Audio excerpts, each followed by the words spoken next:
आप देख रहे हैं डार्क फाइल्स। तो चलिए बढ़ते हैं आज की इस कहानी की ओर। हमारे यहाँ सभी लोगों का मानना है कि अगर कोई घर काफ़ी सालों से बंद हो और उस घर में समय समय पर पूजा पाठ ना किया जाए तो उस घर में आत्माएं अपना डेरा जमाना शुरू कर देती हैं। लेकिन मैं इन सब बातों पर विश्वास नहीं करता था और साथ ही साथ मैं भूत प्रेत इन सब बातों को भी नहीं मानता था।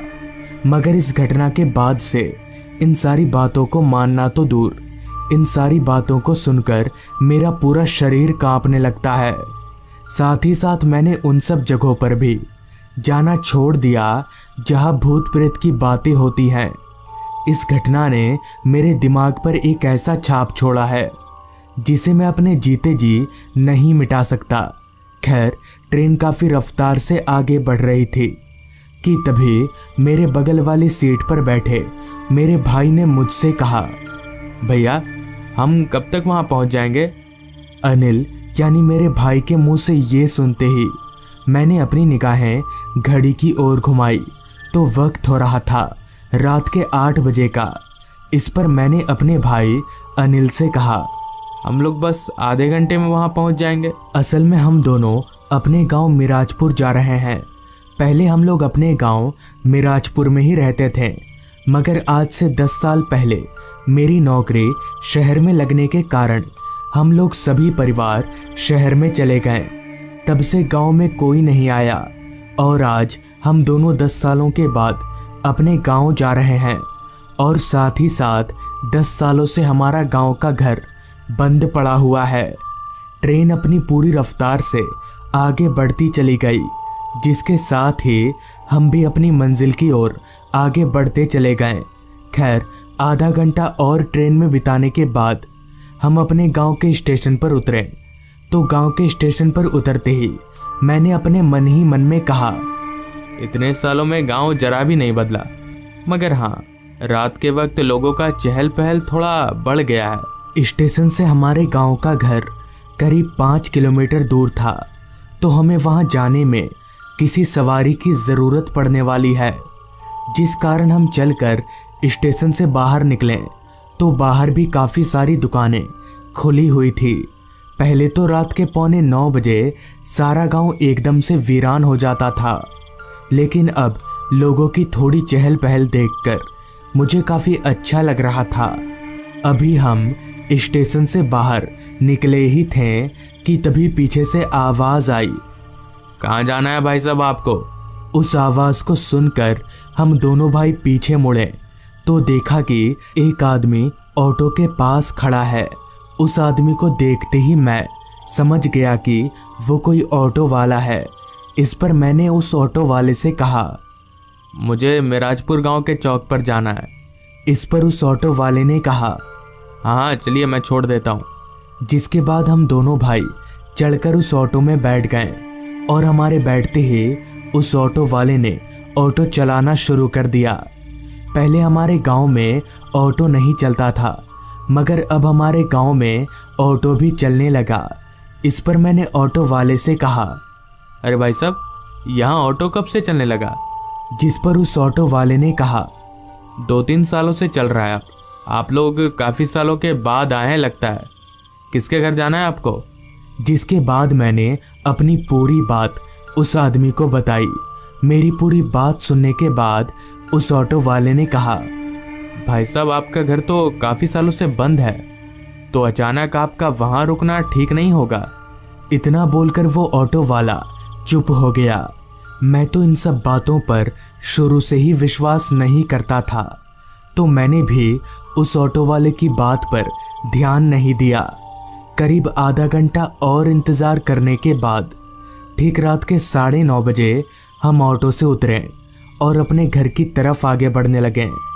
काफ़ी सालों से घर में कोई ना रहने से घर की बाहरी दीवारों पर धूल की मोटी परत जम गई थी।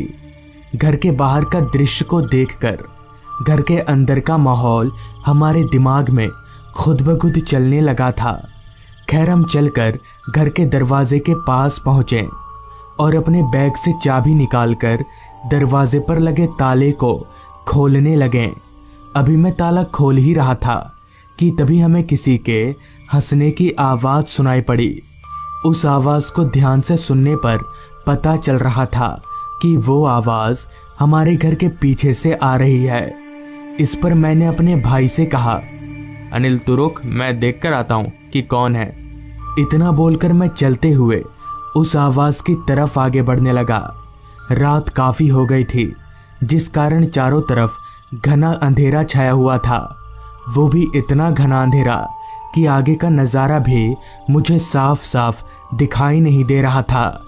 साथ ही साथ बीच बीच में आ रही रात कीड़ों की आवाज़ें उस माहौल को और भी ज़्यादा सुनसान बना रही थी।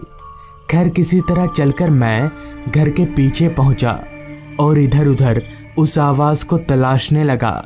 मगर कुछ देर इधर उधर नज़रें दौड़ाने के बाद जब मुझे वहाँ कोई नहीं दिखा तो मैं इसे अपने मन का वहम मानकर वापस जाने लगा कि तभी मेरी नज़र ज़मीन पर पड़ी। तो नीचे का नज़ारा देखकर मैं थोड़ा हैरान हुआ, क्योंकि नीचे काफ़ी सारी हड्डियाँ गिरी हुई थी। मगर इतनी सारी हड्डियाँ यहाँ आई तो आई कैसे? साथ ही साथ वो सारी हड्डियाँ किसकी थी वो मुझे समझ में नहीं आ रहा था। खैर मैं वहाँ खड़े ना रहकर वापस चलते हुए अपने भाई के पास आया। साथ ही मैंने अपने मन ही मन में ये तय कर लिया था कि ये हड्डियों वाली बात अपने भाई को नहीं बताऊंगा, क्योंकि हो सकता है वो डर जाए। जिसके बाद हम घर के अंदर दाखिल हुए तो घर के अंदर जगह जगह पर मकड़ी के जाले लगे हुए थे। रात काफ़ी हो जाने के कारण हम दोनों भाइयों ने तय किया कि आज रात हम एक कमरा साफ करके उसी में सो जाएंगे। और ठीक वैसा ही हुआ। हम दोनों ने मिलकर फटाफट से एक कमरा साफ किया और बिस्तर पर सोने के लिए लेट गए। काफ़ी लंबा सफ़र तय करने के कारण बिस्तर पर लेटते ही हमारी पलकें भारी होने लगीं और देखते ही देखते नींद ने हमें कब अपने आगोश में ले लिया पता ही नहीं चला। फिर जब मेरी आँख खुली तो मुझे हल्का होने की ज़रूरत महसूस हो रही थी। मैंने बर्दाश्त करने की बहुत कोशिश की, मगर जब मुझसे बर्दाश्त नहीं हुआ तो मुझे उठना ही पड़ा। जिसके बाद मैं उठा और हल्का होने के लिए बाथरूम में गया। अभी मैं हल्का हो ही रहा था कि तभी मुझे किसी के कुछ चबाने की आवाज़ सुनाई पड़ी। उस आवाज़ को सुनकर मैं एकदम से चौंक गया कि भला ये आवाज़ आ तो आ कहाँ से रही है। हल्का होने के बाद मैं उस आवाज़ की ओर बढ़ने लगा कि आखिरकार ये आवाज़ है तो है किस चीज़ की। वो आवाज़ एक दूसरे कमरे में से आ रही थी। तो मैं चलकर उस कमरे के दरवाजे पर गया। तो दरवाजे पर जाकर कमरे के अंदर का नज़ारा देखकर मेरे पैरों तले की ज़मीन निकल गई और मेरा पूरा शरीर ज़ोर ज़ोर से कांपने लगा, क्योंकि अंदर एक बूढ़ा आदमी बैठकर इंसानों की हड्डियां चबा रहा था। वो हड्डियां ताज़ी थीं, क्योंकि उन हड्डियों से खून भी टपक रहा था। साथ ही साथ उस बुजुर्ग आदमी का चेहरा मौत से भी ज़्यादा डरावना था। ये देखकर मैं समझ गया कि ये कोई इंसान नहीं बल्कि शैतान है, और अगर हम यहाँ रुकें तो ये शैतान हमें भी मारकर खा जाएगा। जिसके बाद मैं भागता हुआ अपने भाई के पास गया और उसे लेकर सीधे घर से काफ़ी दूर भाग गया। तो इस तरह उस रात हम दोनों भाई मरते मरते बचे। तो दोस्तों, ये थी आज की कहानी। अगर आपको ये कहानी पसंद आई हो तो चैनल को ज़रूर सब्सक्राइब कर लें। तो मैं आपका दोस्त आर्यन जल्द ही मिलूँगा आपसे ऐसी ही एक कहानी के साथ।